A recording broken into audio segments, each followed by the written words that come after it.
Pa Mihajlo Pupin je veoma važan za Sloveniju, iako to mali broj ljudi zna. Namreč to seže u daleke godine 915. 919.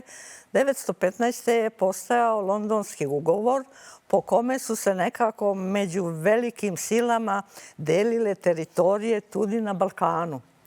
I između ostaloga Italija je imala neke apetite za čuveni biser slovenskog trougla, a to je od Jesenica preko Bohinja, preko Kranjske gore Bleda, dole do juga. Oni su to htjeli da i Istru da prisvoje kao svoj deo zemlje, Dalmaciju, međutim bili su i drugi apetiti na drugim delovima tadašnje Jugoslavije. I bila je sednica 919. u Parizu, mirovna konferencija na koju je ministar Pašić pozvao Pupina da pomogne američkoj delegaciji u tim pregovorima. I Pupin je to poslušao i činilo mu se da to nije u redu da se tako cepa o zemlje. Pošto je bio u dobrim odnosima prijatelj sa tadašnjim predsjednikom Amerike, Woodrow Wilsonom, oni su još bili iz studentskih godina, su se poznavali, je napisao jedan memorandum i objasnio je zašto to nije dobro.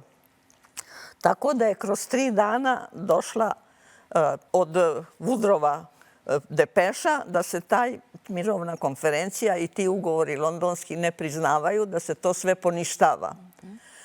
I tada je normalno došlo nazad sve u svoje, da je Sloveniji ostao taj zlatni trougao koji joj pripada. I posle toga tu je bila i slovenska delegacija, normalno, bio je doktor Ribraž. I on je to poslušao i posle kad su imali sastanak na Bledu, skupštinu, on je sam predlagao da se Mihajla Pupina proglasi časnim mešćanom Bleda, zato jer je toliko pridoneo da je teritorija Slovenije ostala u celoti